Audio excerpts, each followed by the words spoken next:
The compounding effect of like serving one person is one thing, but at the core of it is creating insights that you can leverage, right? So like the idea of like, I'm a video guy, and I'm a goofball, so I know how to make a video that is kind of like oddly approachable, and that, that performs better because XYZ. You start just kind of like digging deeper and deeper into like that type of insight. That's at the foundation of it. That phrase, stacking value. Even if you do sell a brand video and somebody spends $20,000 on a brand video, if the only thing that you're delivering to them is a brand video, you're losing out on a huge opportunity, because you're probably interviewing CEO, you're probably interviewing 1 or 2 employees, you're probably interviewing 1 or 2 clients. And to think through, like, those are all standalone videos. Those could all be turned into something else. The whole reason why there's this value stack is because it's going to be really hard for the client to say no to all that, because they're going to be like, wow.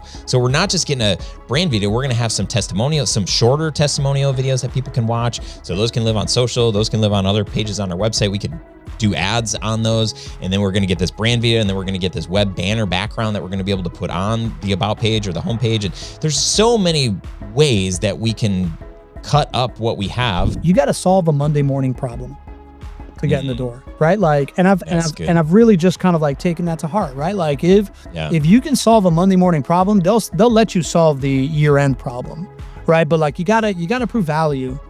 On today's episode, we talk about why building a boring offer might be the smartest move for your video business. We also talk about how to reverse engineer from the outcome your clients want and use that to stack serious value. And also why your goofy personality, engineer brain, or hype man energy might be the exact thing your clients are waiting for. What is up, my friend? Hey, welcome to the Grow Your Video Business podcast. I am your host, Ryan Coral, and this is the show that's all about helping you build a thriving video business without burning out, so you can get paid well to do what you love and make work that actually matters.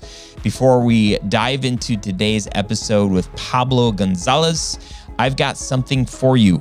If you want to start landing better clients and making videos that actually grow businesses, I want you to download my free video blueprint starter kit. This thing is jam-packed with tools and templates that will help you clarify your message, script more strategic content, and pitch smarter offers. I've been using this format and this flow since 2016.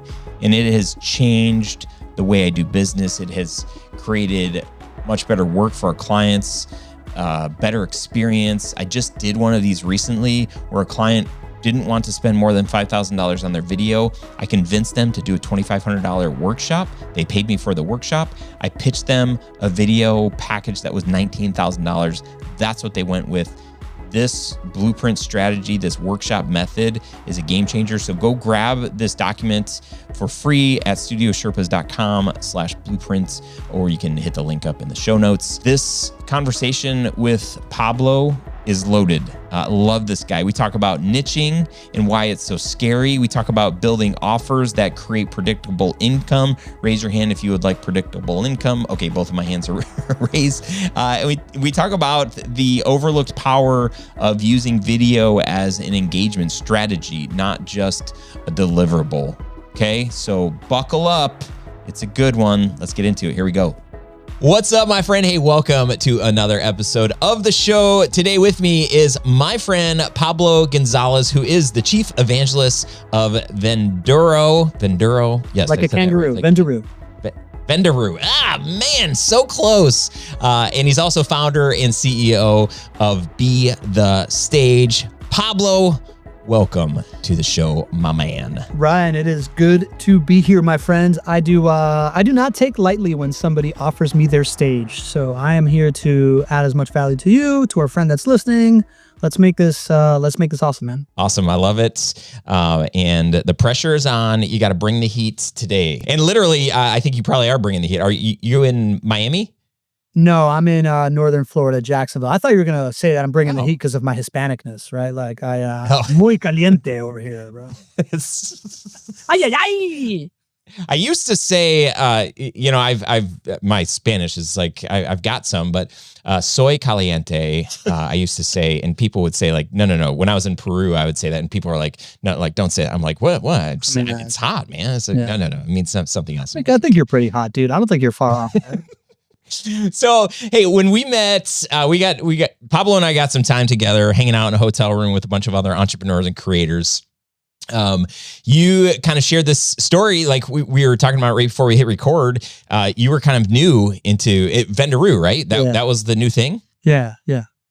So just give us a picture of why would Ryan have this guy Pablo on the show? I know because where this conversation went after we kind of got into what you were doing and how you got to this spot, we kind of transitioned. And I was talking about, trying to create an offer for my clients and really trying to get clear on what can I offer them. And, for the bulk of 20 years, here I am just responding to most inquiries that come in and customizing, packages and all this stuff. And it's so hard. It's so... it just becomes very, very time consuming. I'll talk to some guys and they're like, oh yeah, I spend 3 or 4 hours creating this proposal for this client, it's a custom proposal. And I'm like, oh my gosh, you spend a half a day doing that. And so a lot of wasted effort, time, all that stuff. So I definitely want us to get into that a little bit more. Yeah. But just give us a snapshot of the two businesses that you're in and where things are at and what's getting you excited today. Yeah, I can snapshot this. I know that we were talking offers, and I love offers and talking about that stuff just because I'm a business nerd. But as you were really dialing me in on what this show is about, and I definitely have a genuine affection for filmmakers because it is a skill set that I believe it has never been more valuable than it is right now, and it'll continue to be more valuable as we need more and more content into the world. And yet, I feel like deep empathy in the fact that like 10 years ago, I was a guy that my core skill set is I'm great at making friends. And I believe when you really boil it down, it's because based on how I was raised and conditions of my life and my genetics, right? Like I fall in love with everybody I meet because I'm able to see something really special in somebody, and I'm a good communicator. So I'm like a world-class hype man. And I remember this like visceral moment in that journey of like, I've been in this like 12-year career in construction at the time. And I just kept kind of like falling upwards, but always with increasing anxiety of like, this is not what I love to do. And I read this article from like Zach Galifianakis, like post The Hangover. And the article was just talking about like, all I've ever cared about was being funny. That's why I'm here. And I'm like, well, that's great for you, Zach, because there are careers of comedians, but I'm not allowed to be a professional friend maker. Right. And I think I say that story in the sense of, I believe that our friend that's listening right now has a skill set of storytelling via the video medium. Right. And what I want them to believe at the end of this conversation is that that skill set does not have to be what your offer is and what you do for a living in order for you to make a handsome living. You can wrap that skill set into a insight that you have and a way that you see the world, and where it's going, and how, people are kind of like suffering from this one thing because they're not doing this other thing because the world is going this way, and those that will do it will get there faster. And to fast forward to where we at in business, that insight for me came at my brother's funeral 10 years ago when 1,200 people showed up to the funeral. And I looked around this like Catholic church that I had been a part of my whole life, but had been trying to run away from since I was 14, and thought, man, these 1,200 people carried us through the 2 years of his battle with pancreatic cancer and are carrying my family right now. And this is a community, and that's the value prop here, regardless of how I feel about the business and the ideology. And this value prop of community is so valuable to me that I will never leave this community. And I realized that that's a business outcome. That just solved for churn. That just took the most likely to leave you customer ever and said, this customer is here forever. So I've chased this thesis of community creation for business development and how it affects businesses from that moment on, and how it really relates to video, um, to people that have a talent for filmmaking, is that I started applying these principles of like networking and then hosting events with this like network that I had built to like build community in Miami with nonprofits. Eventually, I turned that into like being a business developer in this construction business. And then the moment that I realized this thing can scale was when Gary Vee came into my life in 2017. And I realized that, oh, wait a minute, if you layer on video on top of this stuff that I'm doing, now it doesn't just live and die behind a closed door. It can scale and live on forever, and it has these like externalities. And at that point, I went all in on this thing. I joined this like startup in Jacksonville, um, because I wanted to prove it outside of my own backyard and in my own community and somewhere that I can scale. And by doing this type of concept, I turned this like dumpster fire of a company around in a year. And then 2019, I decided to start my own company doing this thing. Um, by the end of 2019, I landed this one client that created this incredible outcome, right? Like started in January 2020. By the end of 2020, we had created a $40 million channel for them, and has now matured into like the center of like their go-to market. But I didn't really know what I was doing. I was just kind of like a dude that hit a home run on his first at bat. Took me about 3 years to build a business around that, figured that out. The last, 2.5, 3 years, I've made more money than I've ever made before. And then a little bit over 6 months ago, this like AI Silicon Valley founder guy reached out to me on LinkedIn and said, I need a guy like you. And now, and now I still have my company, but I'm also the chief evangelist of an AI solution for maintenance for property management that's literally in pole position for like the story of how small businesses will change forever with AI in America. Riding shotgun on this like Silicon Valley AI arms race, and it all came back to me figuring out how to wrap my core skill set into something that can be a formula for outcomes, delivering an outcome around it, and then figuring out how to like package that and resell it in a way that's a formula that's repeatable. That now I've gone from like dead end career construction dude to like Silicon Valley tech guy talking to venture capitalists and all this other stuff that I would have never believed would have happened if you would have asked me that 3 years ago. Oh man, I love that. Such a cool story. Lots of things have like things going off. I see the book Play Bigger in the background. I want to talk about that because we did talk about that when we were together. I read it, and Oh yeah. I just want to get a hot take from you. But I want to speak from the filmmaker, video production business owner perspective for a second. When most of us get into this work, it's because, we shot a friend's wedding or we were working at this company and they're like, hey, we need a video. And they're like, oh, that sounds fun. I could do it. And then you do it. And then people are like, man, that's actually really good. And then you do a couple and then you're like, oh, okay. And then some friends find out, and then you start doing more. And then you're like, oh, I'm going to buy one of these cameras. And then it's like, you know what? I want to do this work. So then as we begin our businesses, and I say we because I interview so many filmmakers, and this is like the story is so similar. It's like we fall into this. None of us, graduate college and we're like, all right, I'm going to start a video business. It's just because we start doing it and then realize like, oh my gosh, this is amazing. But the challenge that so many of us find ourselves in, because when we start, we take whatever jobs that we can. Any opportunity. And then we start looking for opportunities. And so, the experience and all the things, it's just so all over the place. For us to create a package or to think about outcomes becomes really challenging because we feel sort of trapped with how we've gotten used to getting business, which is all over the place. So for those that don't have a niche and those that don't have a clear offer, which is such a small percentage of the people that do this work, and there's a lot of frustration around, I can't predict what business is going to look like, 6 months. I can't predict what it's going to look like 2 weeks from now. There's a lot of unknown variables. And Ryan says, I should be reaching out to people and I should, maybe even think about having some kind of a cold outreach strategy. What do I do?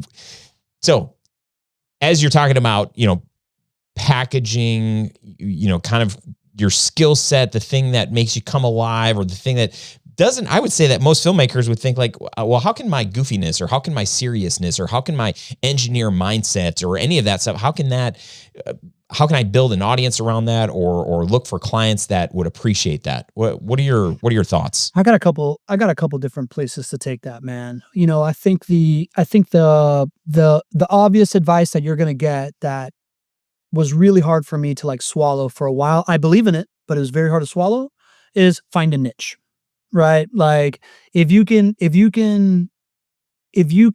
really specialize into, like, let's say you want to keep it at, yeah, this is what I do. I do video. But then you also say, but I do video for this type of person. It's the scariest thing you could ever do. But like the more that you serve the same kind of person, the more that your like insights into that person and how they, the pain points that you solve for them and whatever will compound. For that, I'll give you the example of, do you know who Michael Mogul is? He wrote a book called The Game Changing Attorney. He's got a company called Crisp Video. He would be, Oh yeah, actually, I think you told me about him, and I checked out his stuff. I'm like, holy cow, dude! yeah, that Insane what he's built. insane. That guy is one-to-one a formula that you can follow in a niche. And basically what that dude did was like you, struggling, giving offers to everybody, realized that like personal injury attorney kind of was like his perfect client, right? Like, and then really niched into that. And as he's gotten to know, and his first offer was just this like hero video for personal injury attorneys that they could have like a 5-minute version, a 3-minute version, a 1-minute version, a 30-second version.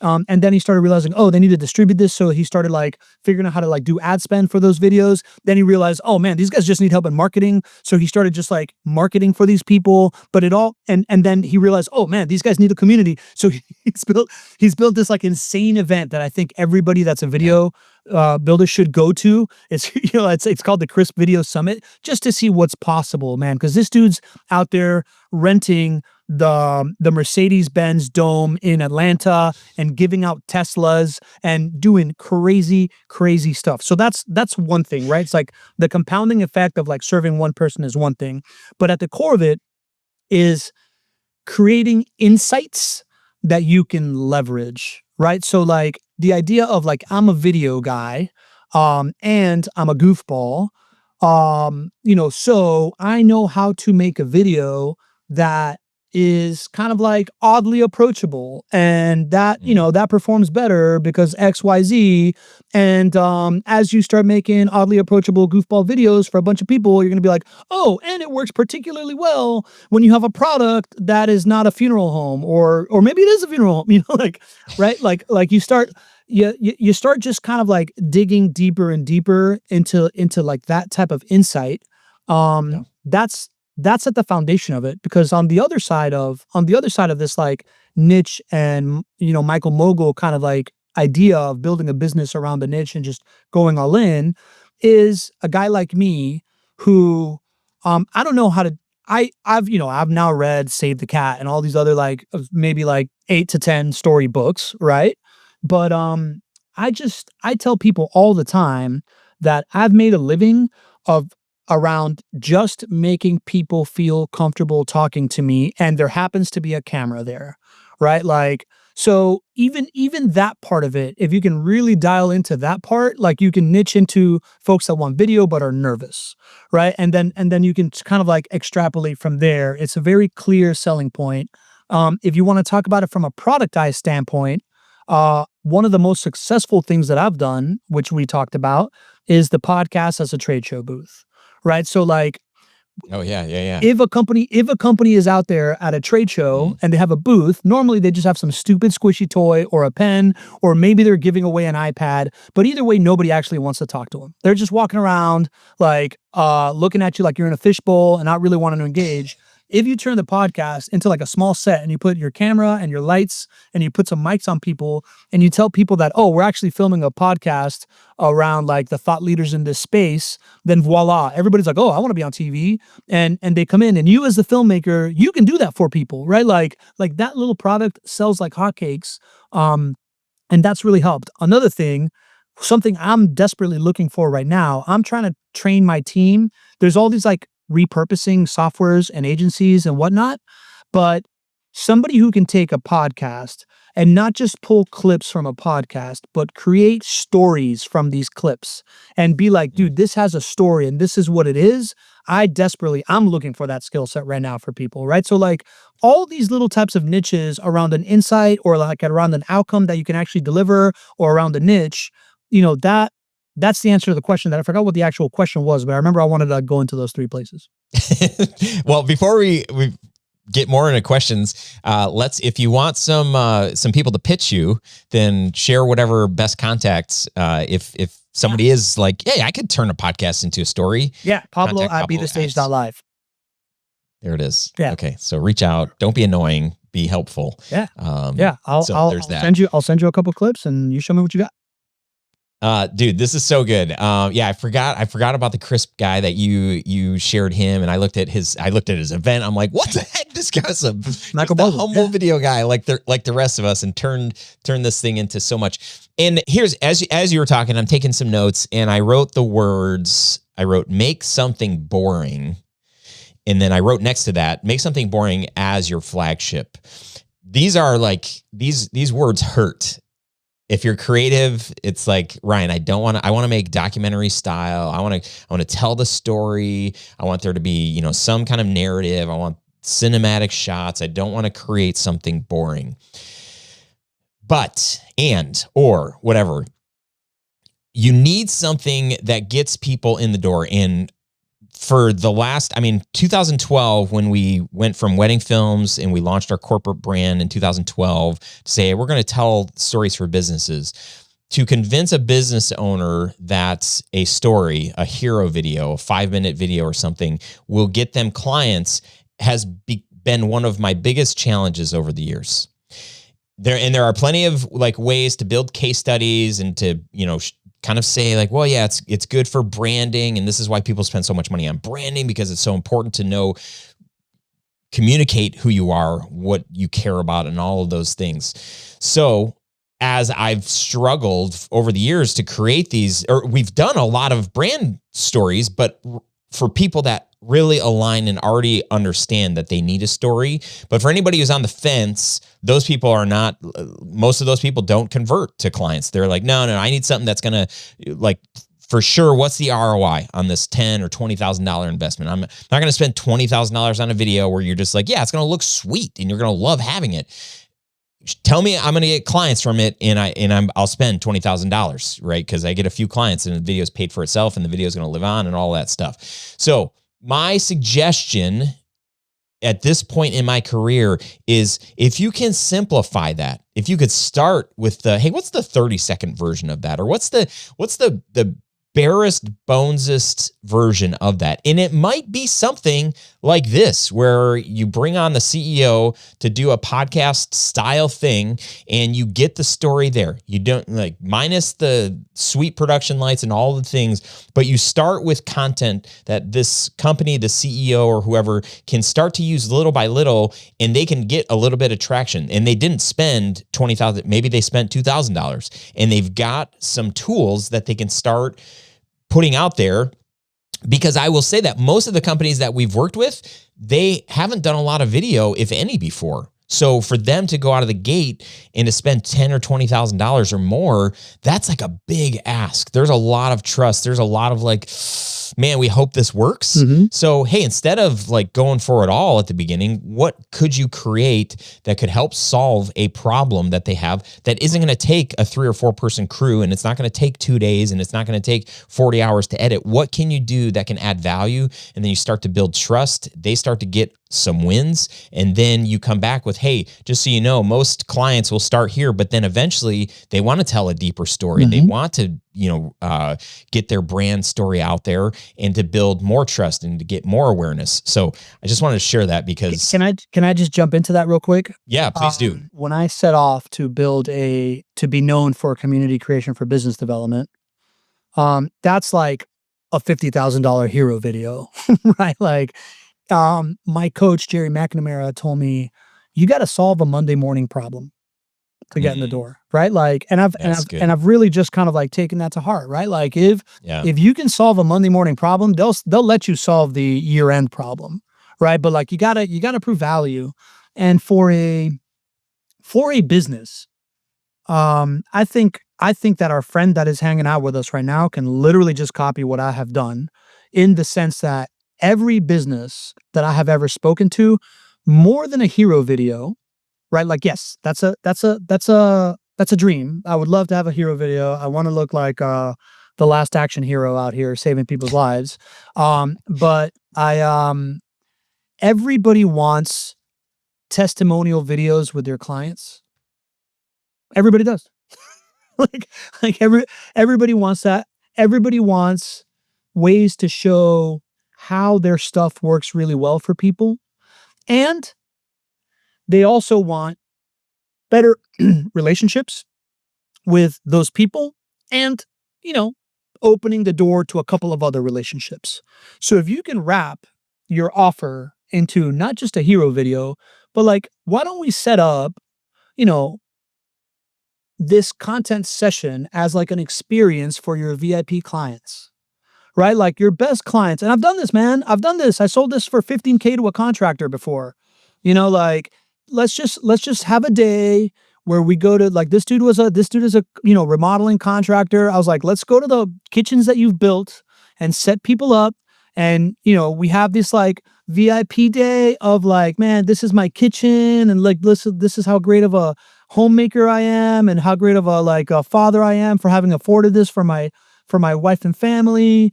And now they have something to show their friends about their kitchen. They were featured on this thing. And oh, by the way, you just got a whole bunch of testimonial content. And while we're doing that, I can shoot a hero video for you too. So wrap it into that, man. That's a Monday morning problem. People want better product marketing stuff. They want better testimonial stuff. Sell this as an experience. People love, it's not most people. You can get used to your big camera and your lights. But as you know, most people are not used to that. When they put that on them, all of a sudden they feel like stars. They feel really special. Sell it as an experience, not a product. Yeah, dude. Yeah, that's super good. For most of us, it's easy to get caught up in, everybody has the dream, not everybody, but so many people in this community have the dream of like, I want to create beautiful stuff that's meaningful and all that. And one pathway to do more of that is to solve these Monday morning problems. Yeah. If you can build the trust of a client, and what I've thought through, I had a client a long time ago that said, hey, don't build your business around promoting to nonprofits. As much as you love that work, it's meaningful work. He's like, go after clients that have the money and aren't afraid to spend it. And then when those opportunities with the nonprofits come around, you can do those for free. Or like, you don't need to feel bad that you don't need to charge them the full amount. Dude, go after people on the boards of nonprofits that own businesses. Oh my gosh. Yeah. Right? And say, because you do this with me, I'm going to go do a video for Habitat for you. Oh my gosh. Stack value. Yeah. I lost out on a job because somebody else did that. Like we had this opportunity, and they had went back to the client and they're like, hey, we'll do this video for the nonprofit that you're on the board of. Mm-hmm. We'll do that one for free if you hire us to do this. And it was like a $50,000. And I was like, oh my gosh, that was genius. Yeah. I was so mad that I didn't think that. Can I tell you? All right. So I just told you that for Vendaroo, we just went to this event. We just doubled the size of our business and all this like cool stuff. No big deal. Whatever. No big deal. Just 2 days generated somewhere around $2.5 million, like no big deal. That being said, the reason why we were able to do it is because I got at the entrance of the expo hall, there was 2 big breakout rooms. Like this event was like 2 big expo halls, and at the entrance of both, one was like the keynote area, one was the expo hall. And at the entrance of them, there were these 2 big breakout rooms on either side. The association putting this thing on, the reason why they gave me a full breakout room, which is 2,400 square foot, was because I told them, I realized that they have these like designations, this like education program, and they're having a really hard time marketing that stuff. And I was like, guys, if at your national events, you give me a little bit of space where I can just like interview like 25 of these people with designations, I can make a whole bunch of like videos for you guys that will allow you to like sell it internally and externally, and they're going to love it because they're going to be highlighted and we're going to give them blah, blah, blah, blah, blah, blah, blah, right? So that was the door in. The door in was getting that. So then they gave me this space. And then I was able to just like run this giant activation, which I was able to do because I had shown up to like 3 other events with the podcast as a trade show booth and build partnerships with people, um, just using video as the engagement technique to get me into the door of the things that I really, really wanted to do. Right. So like, man, video as an engagement technique that opens the door to like what you actually are trying to serve or do or whatever is so underrated, and I don't know why people aren't doing it, right? So like whether here's why I thought of it, because you were telling the story of like you lost it because they gave a video to the nonprofit, right? Like so they got the work. Just like, man, how can you stack value? How can you use your video, your product as like a way to serve the people with the keys to the doors that you want to open, and productize that. Mm-hmm. Yeah. That phrase stacking value, thinking about even if you do sell a brand video and somebody spends $20,000 on a brand video, we've had a bunch of people do this. If the only thing that you're delivering to them is a brand video, you're losing out on a huge opportunity, because you're probably interviewing CEO, you're probably interviewing 1 or 2 employees, you're probably interviewing 1 or 2 clients. And to think through, like, those are all standalone videos. Those could all be turned into something else. And when you can stack the value, the whole reason why there's this value stack is because it's going to be really hard for the client to say no to all that, because they're going to be like, wow. So we're not just getting a brand video. We're going to have some testimonials, some shorter testimonial videos that people can watch. So those can live on social. Those can live on other pages on our website. We could do ads on those. And then we're going to get this brand video, and then we're going to get this web banner background that we're going to be able to put on the about page or the homepage. And there's so many ways that we can cut up what we have. And then you enter in, like Opus Pro or, some AI tools that can slice it up into even more things after you've already, edited things. It's like, plus there's so plus much the virtual assistant that also knows how to edit, that can also, like Opus Pro will take it a certain way, but a human being can also take it another way. Like, you don't have to spend your $150 an hour skill set on like the thing that you don't really want to do, when you can give it to somebody with a $6 that wants $6 an hour for that, right? Like, when we position what we do, and it's all about value and how it's going to help, what's the outcome? I mean, you said at the beginning of the show, before we hit record, you're like, what's the outcome that you're hoping to get? And when we think about video and how for our clients, it's going to produce an outcome. When we start understanding the outcome, and the outcome isn't that now they have a video that they can put on their homepage, or now they have a video that can, it's like, no, it's not about the video. It's like, what does the video do for them? I hired a coach a couple of months ago. He's a guy from my mastermind. I was talking about, like, I'm trying to dial in this one offer. And he's like, hey, let's hop on a call. We hopped on a call. He's asking me all these questions. And he's like, okay, so you're selling this thing, and what you're basically selling, like, all of the features.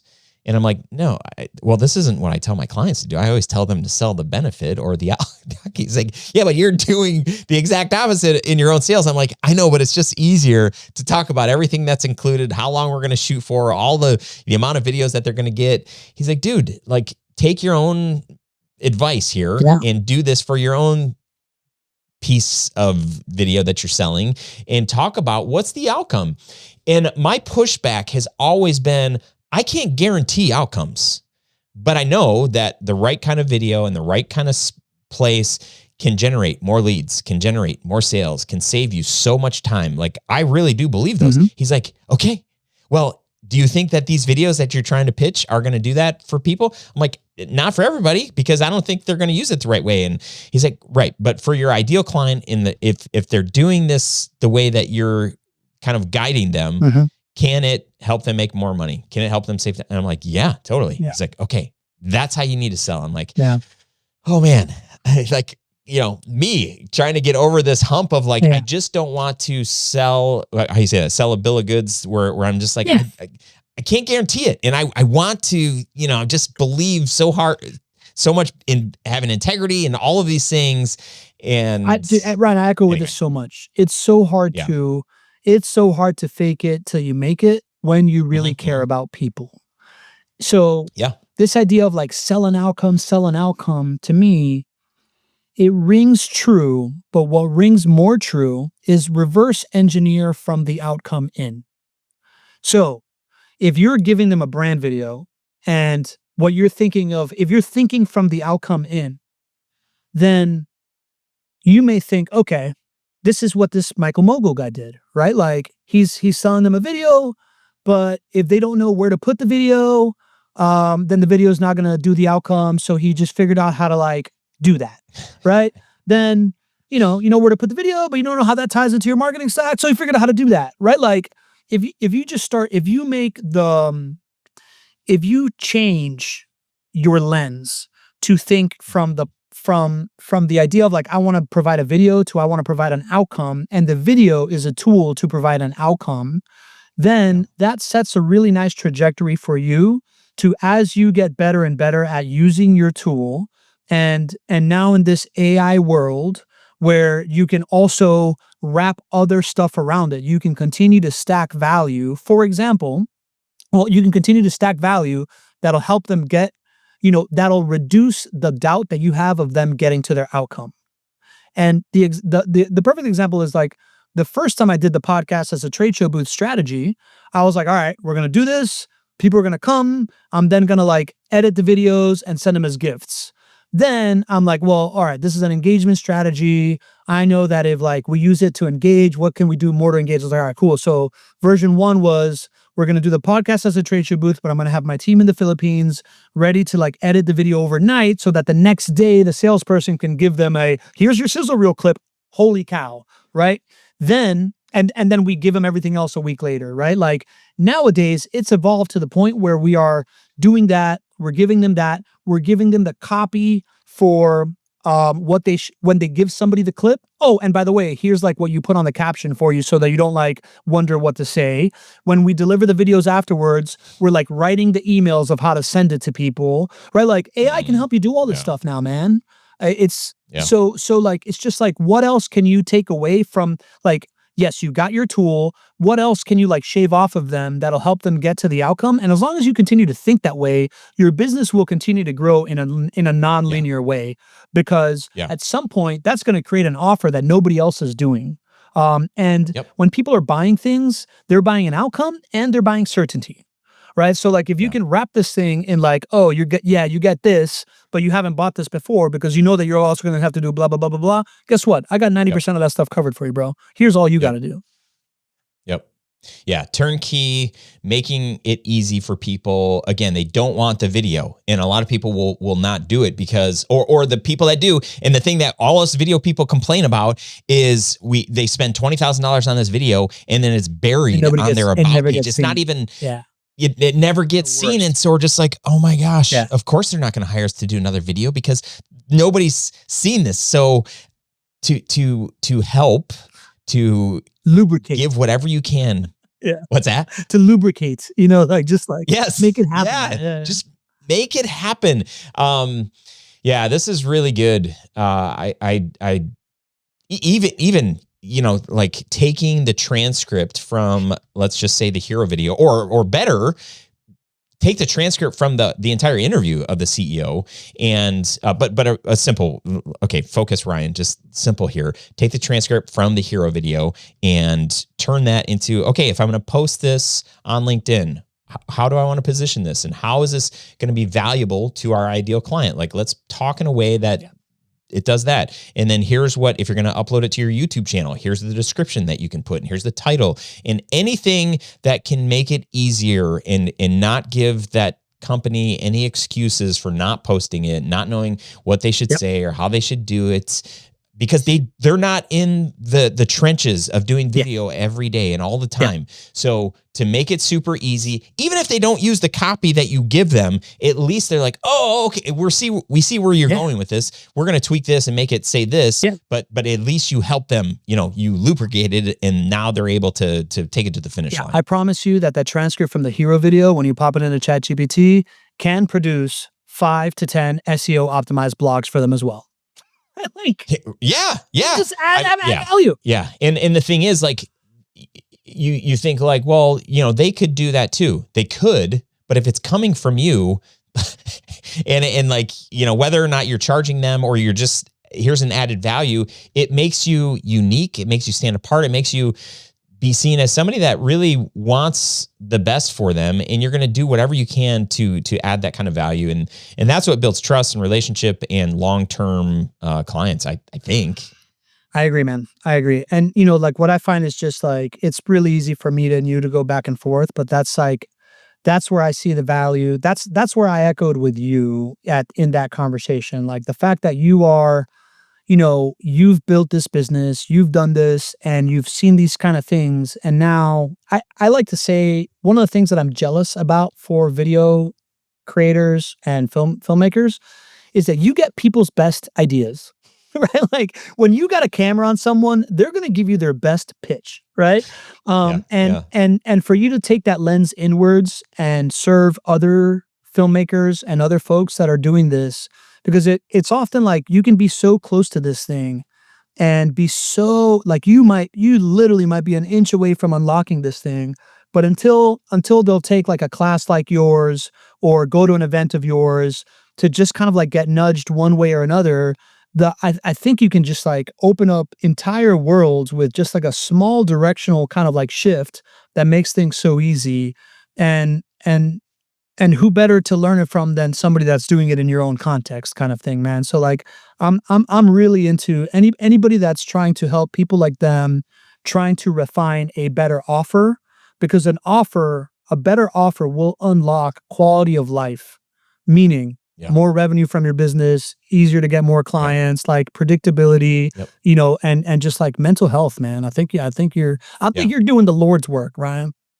Thanks, dude. Yeah, so I'll just go back to that phrase that I'd said, make something boring, and make something boring so you can have some predictability in your business, so you can create more opportunities. And then as you are doing that, take 20% of your time to do more. If you're like, I don't like doing personal injury videos, like those they don't excite me. Well, if that can bring in 80% of your revenue, then it's like, okay, I can do some work with nonprofits, or I can do some other, brand videos for companies that just don't have the money or whatever. I can put more into that and build that up into something so that maybe either these clients are hiring me to do that, or I find another niche, but putting all of your eggs in one basket. And if the basket's not working, it's because you're scattered, you're not focused, you're not dialed into who can I market to, who can I help. But by getting revenue and being profitable, if you're not doing that, you can't do this work for much longer. And so having an offer, even if you're just like, I'm not crazy about this industry or this niche or these kinds of videos, that's okay, because you can continue to build something while you're doing this thing over here that's making you money. But to be stuck, to be frustrated, like, oh, I'm not getting the clients that I want, and I'm not doing more brand videos or whatever. It's like, okay, well, do what's working. I just had my friend Graham Cochran on the show recently, and his 6 words that he gave me at the beginning of this year, he said, Ryan, just do more of what is working. Do more of what is working. 6 words. And I'm like, yeah, okay. So if this is working, even if I'm not the most passionate and excited about it, you need to stay in this work because you're called into it. You're good at it. And if it allows you opportunity to do the things that you are passionate about, more excited about, then do that until that can grow and that can take over the work that's just kind of like, it's good money. Don't care about it a ton. But okay, I'm talking in circles, but that's my point. I'm with you, man. I think that's it. I think that's it right there. Just on a personal level, I'll tell you, man, I've been real passionate about this chase that I've been on. But until like 3 years ago, when I really unlocked kind of like predictability in my business by figuring out an offer that I can sell and stuff like that, in order to create some level of financial stability, that reduce of pressure, that like increased enough bandwidth to make me a better husband. Our marriage has gotten better because of financial security. It's not about the money, but it is about kind of like, you gotta, if you're gonna get to do work you love, you want to play at the top of Maslow's hierarchy of needs, or maybe a couple rungs up, you got to solve the bottom rungs to get there. And at that point, stuff can change, man. You can really start to see the forest of the trees. You You just get more bandwidth, right? Like more emotional bandwidth, more time bandwidth, more capital. Dude. Yeah. That's it. I haven't really thought in the context of, my friends who have, I don't want to say cushy, but cushy corporate jobs. They know how much money they're making. They might get a bonus. There is this level of like, okay, that's comfortable. Being an entrepreneur, zero predictability. Yeah. It's kind of, my wife and I, we've been on this roller coaster for 20 years and it's been fine. Sometimes it's paid off and sometimes it hasn't. But if I could give her like, hey, we're definitely going to make this much or probably make this much this year. So we can make these choices, these decisions. Like what a gift to be able to give to her. I like how you framed that. I appreciate that. Curious to hear what people think about how can I turn this into something that is more predictable, less roller coastery. It's still going to be a roller coaster, but for sure. less roller coastery. For sure. I'm bummed that our time's up. I want people to be able to connect with you and follow along with all of that is Pablo. Where are the best places for people to do that? I feel like this audience is probably Instagram heavy. Is that So Connect with Pablo is my Instagram. Connect with Pablo. Where I'm most active is on LinkedIn, finding Pablo Gonzalez on LinkedIn. Good luck with that. I'm sure we can like link to it or whatever. Connect with Pablo on Instagram and you'll be able to find the rest of me. Awesome, dude. This is so good. How would you like to leave our audience today? I wish that, first of all, I need people, as I do this podcast as a trade show booth thing over and over again, I literally need a filmmaker in every city in America. So hit me up, man. Right? Like I value your skill set so much because I don't know how to do it. I am an idiot with technology. I don't know how to work a camera. All I know is how to like package this thing into a conversation. So I really need a friend that knows how to like make something look beautiful and pull a story out of it in just about every city in America. So I want to be your friend. Connect with me. And then like do the podcast as a trade show booth one time with me. And then you can go copy it and do it yourself forever. But more than anything, like what I find is that podcasters like you, Ryan, and people that want to serve their peers, like you put a lot of work into this. And, I like to acknowledge that. And I like to ask our friend that's listening right now that if you got value out of this, like doing a 5-star review on Apple, use it, whatever podcast takes literally 3 seconds. You don't have to write anything. You can if you'd like, but just like hitting that 5-star thing and helping Ryan out. Or if you want to be a real mensch about it, like sending your favorite episode, probably not this one, but like send your favorite episode from this podcast to another filmmaker friend or whatever. Like that would be the number one thing I would ask anybody, like our friend that just hung out with us here for 45 minutes. Dude, that is amazing. Thank you. That's very, very kind. Yeah. Thank you, bro. I don't take the stage Listen lightly, everything man. he said. Yeah. This is so good. Thanks for hanging out with me. Thanks for hanging out with us today. This is really, really good. Appreciate you a ton. Excited for your success. And thanks for your encouragement today. Heck yeah, man. Hey, thanks so much for tuning into this episode of the Grow Your Video Business podcast. If you got something out of today's conversation, do me a favor, share it with a friend or post it on your socials. Tag me at Ryan Coral or at Grow Your Video Business. I'd love to know what resonated with you. If you've got a question or takeaway, drop a comment wherever you're listening or watching this. You can also shoot me a message. I read every single one. And hey, if you haven't already, make sure to subscribe so you don't miss the next episode. We've got more stories, strategies, and behind the scenes insights coming your way to help you build a business that you love. Keep creating, keep sharing your story, and keep showing up. I'm cheering you on. Thanks for watching. Thanks for listening. See you next time.